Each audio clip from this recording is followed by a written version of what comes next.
بسم اللہ الرحمن الرحیم والصلاة والسلام علی رسول اللہ وعلی آلہ وصحبہ اجمعین۔ معزز ناظرین و سامعین کرام، السلام علیکم ورحمۃ اللہ وبرکاتہ۔ مدار مبارک حضرت سیدنا ایوب علیہ السلام بغداد مقدس سے حلہ شہر 80 کلومیٹر کے فاصلہ پر ہے۔ اس میں سب سے اہم مقام نبی اللہ حضرت ایوب علیہ السلام کا مدار مبارک ہے۔ حضرت ایوب علیہ السلام سیدنا ابراہیم علیہ السلام کی اولاد میں سے ہیں۔ علماء تفسیر و تاریخ بیان کرتے ہیں کہ حضرت ایوب علیہ السلام صاحب مال کثیر و اہل عیال تھے۔ کثرت سے زمین آپ کی ملکیت میں تھی۔ اللہ تبارک و تعالیٰ نے سب کچھ آپ سے واپس لے لیا اور آپ کے جسم میں کئی بیماریاں لگا دے گئیں۔ آپ کے جسم کا کوئی حصہ بھی سوائے دل اور زبان کے درست نہ رہا۔ اس کے باوجود آپ ہر وقت اللہ تبارک و تعالیٰ کے ذکر میں مصروف رہتے اور ان ابتلاءات پر صبر و صابر و شاکر رہتے۔ رسول اللہ صلی اللہ علیہ وسلم کا ارشاد ہے کہ سب سے زیادہ بلائیں اور مصیبتیں انبیاء پر نازل ہوتی ہیں، پھر نیک لوگوں پر اور پھر درجہ بدرجہ۔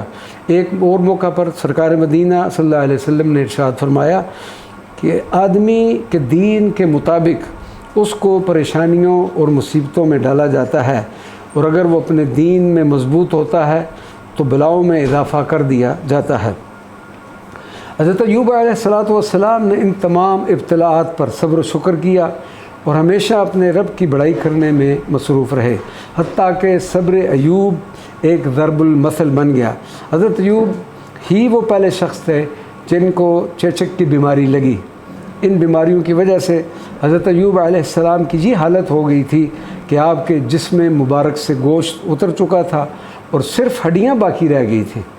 اور جب یہ ابتلاءات طول پکڑ گئیں تو ایک دن آپ کی بیوی نے آپ سے کہا، اے ایوب، اگر تم اپنے رب سے ان ابتلاءات سے نکلنے کی دعا کرتے تو یقیناً وہ آپ کی دعا کو قبول فرماتا۔ جس پر آپ علیہ السلام نے جواب دیا کہ میں نے 70 سال سے ہی اس عالم گزارے، اور اگر اس پر 70 سال بھی صبر کروں تو یہ کم ہے۔ سرکار دو عالم صلی اللہ علیہ وسلم نے ارشاد فرمایا، اللہ کے نبی ایوب علیہ السلام نے ان 18 سال ان ابتلاءات میں گزارے، دور و قریب کے سب لوگوں نے ان کو چھوڑ دیا، پھر اللہ تبارک و تعالیٰ نے یہ تمام بلائیں دور کر کے آپ علیہ السلام کی جوانی کو لٹا دیا اور اس میں مزید برکت عطا فرمائی، اور دوبارہ آپ علیہ السلام سے کثیر اولاد پیدا ہوئی۔ الحمدللہ نبی اللہ ایوب علیہ السلام کی بارگاہ اقدس میں بھی کئی بار حاضری کا شرف حاصل ہو چکا ہے۔ اللہ تبارک و تعالیٰ ان انبیاء اور ان اولیاء کاملین کی فیوضات و برکات سے ہم سب کو مستفید فرمائے۔ وما علینا الا البلاغ المبین۔